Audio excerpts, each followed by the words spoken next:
What's up, Matt Clark here at the new Matt Clark. Social anxiety, antisocial behavior, something that people who go away for a long time deal with.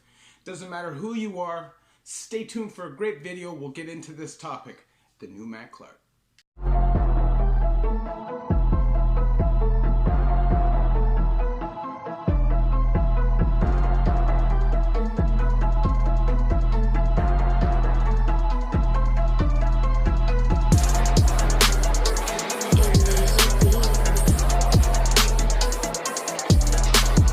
So what's up? What's good? Matt Clark here at the new Matt Clark. How are each and every one of you doing on this amazing Monday? I'm doing great. My girl's great. My family's great. And I hope each and every one of you are great.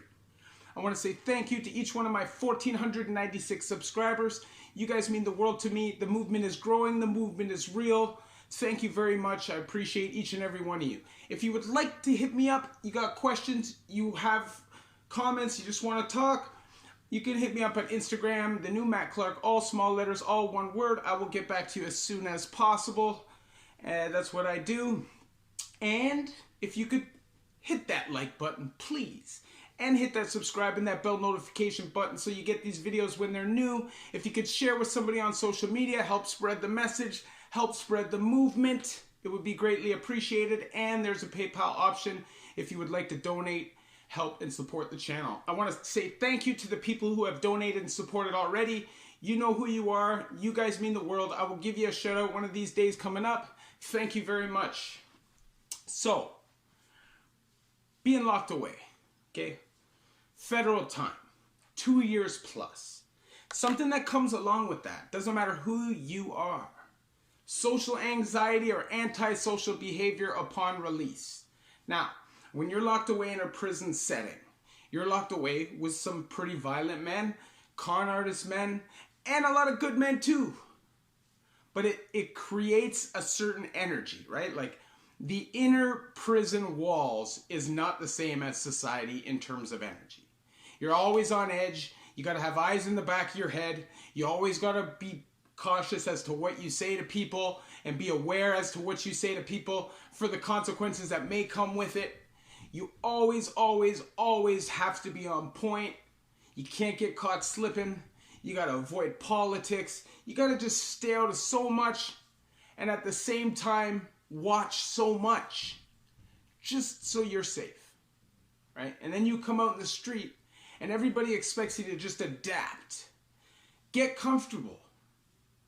I went away from 2004, the end of 2004, till 2008 December. And when I got out that bit, I was super, super awkward socially. It doesn't seem like a very long time, but in that amount of time, things change. The people around you change. Everybody's older. Everybody's moved on a little bit in their life, and you're stuck behind. So you never totally feel comfortable. There's always an awkwardness. So you tend to lock away. Now me, because I've done so much time, I've witnessed so much violence, I've been a part of lots of fights, it's hard for me to be around groups of people and be comfortable.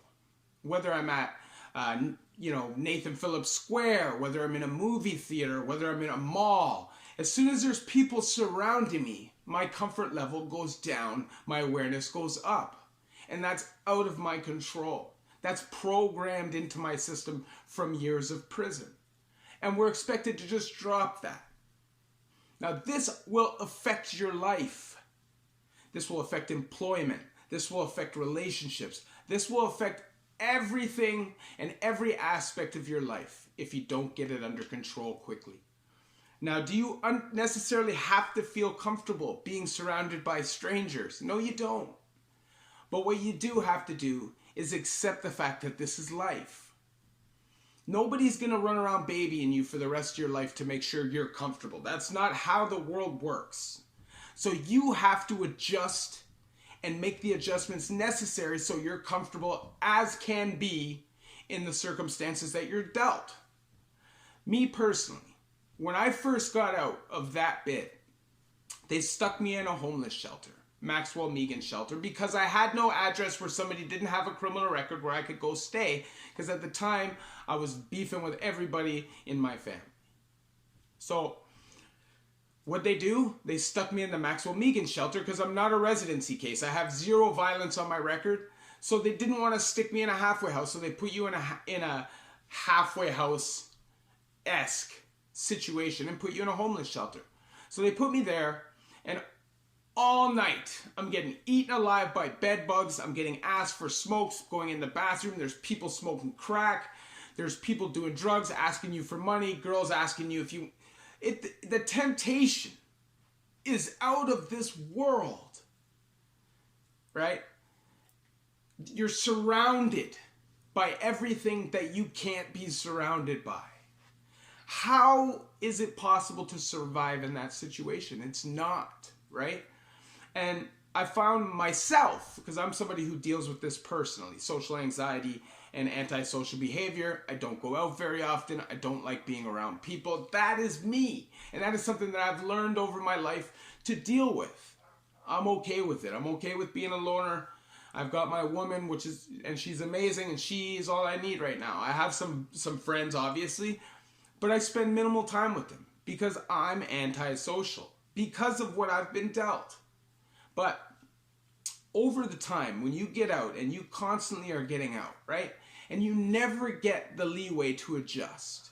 Everybody just expects you to be comfortable and right into the groove of things right away, right? You get in fights with employers. You'll get in fights with people in halfway houses or just friends of yours, family members, because you're programmed different because of what you just went through. And it's hard for people to understand that. So if you're somebody who has somebody you love who's coming out of prison, who may be staying with you, whether it's a spouse, boyfriend, girlfriend, kids, whatever, understand that it's going to take time and that there's no possible way for you to avoid that social anxiety when you first get out. You know, like for me, the day that I knew I was getting out, my anxiety would be through the roof. And it's excitement as well, right? But I knew that my life, as I knew it, was going to change. You know, you can't just lash out. You can't just say what you want. And you can't fight anybody in the street if you don't want to go back to jail. So you have to learn to be mature. You have to learn to problem solve. You have to learn to weigh the pros and the cons before you react. And as criminals, a lot of the time, we can be very, not spontaneous, what's the word? Anyways, we can be very quick to react, and it can get us in trouble, right? So before you get out, if you're going in, or if you're just talking to somebody on the inside, tell them before they get out to start prepping for this. Prepare themselves. I lost a job one time.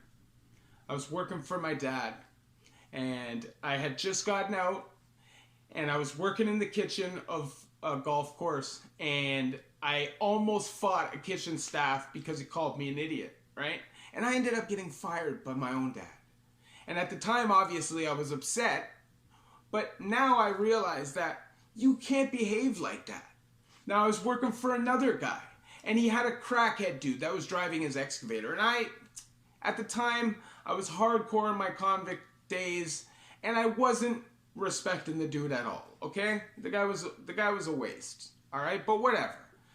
He was being mouthy to me one day, and I told him, if you don't, hold it down, I'm going to pull you off the machine, and I'm going to do something to you.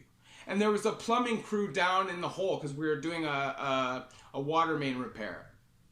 And my boy, who was my boy, I thought obviously I'm safe, my job is safe, comes to the site and says, he makes me money, you cost me money. If you can't work with him, you can't work with me. So you better make it right. And that was the moment that I understood that the worlds are totally different. And if you can't adjust, then you're going to spend the rest of your time in that other jail. Social anxiety is a mother effer. It really is. It can really impede your progress. Don't let it hold you back, right? The more you lock yourself away, the less opportunity there will be for you. The less people you will meet. You have to network. You have to get out, go to AA meetings and NA meetings. Show people that you're changing. And I guarantee you, if you show people that you are different, the opportunities will come. If you are with or support somebody who's about to come home, just remember this. It's not comfortable for them to be coming back in that situation, and almost always they don't want to be a burden, right? They understand the reality of the situation. They understand the severity of the situation. Believe me, we did. Every time I came home, I understand that I was coming back after years and years and years of being locked away for crimes that nobody in my family supports. So obviously, it's going to be awkward when I'm back in their lives. I'm telling you, just be patient, right? Bite your tongue. Civilians are different. You can't go around yelling at them, intimidating them, scaring them. You will end up back in jail. And they don't think the same way. They don't respect the same way. So they will chirp you, not thinking that you're going to react like a convict, because that's not how they think. So you can't lash out. You have to be mature. You have to decide what's important to you. And if staying out of jail is important to you, then you need to battle social anxiety. You need to smash antisocial behavior and become a respectable member of society by just being fair, by just being respectful, and by not carrying those convict mentalities that allow you to lash out at people that you don't see as that. And if you don't, what's going to happen is you're going to be very awkward and uncomfortable around civilians, and you're going to start surrounding yourselves with convicts again, and then what will happen? Temptation, prison, etc. Please take heed of this advice. Prison is not worth it. Prison is never cool. Prison is never fun. And there is never a win in prison. If you like this video, please hit that like button. Please hit that subscribe and that bell notification button so you get these videos when they're new. Share with somebody on social media. Help spread the message. Help spread the movement. The movement is real. We're trying to help people. I'm really thinking about contacting Stonehenge and seeing if I can help some people get in there. If that's a go, if that's something I can accomplish, then that's something I'll be talking about. I'll be coming shortly with a video with my beautiful and amazing woman, relationships in recovery. Until then, please keep watching my videos at the new Matt Clark.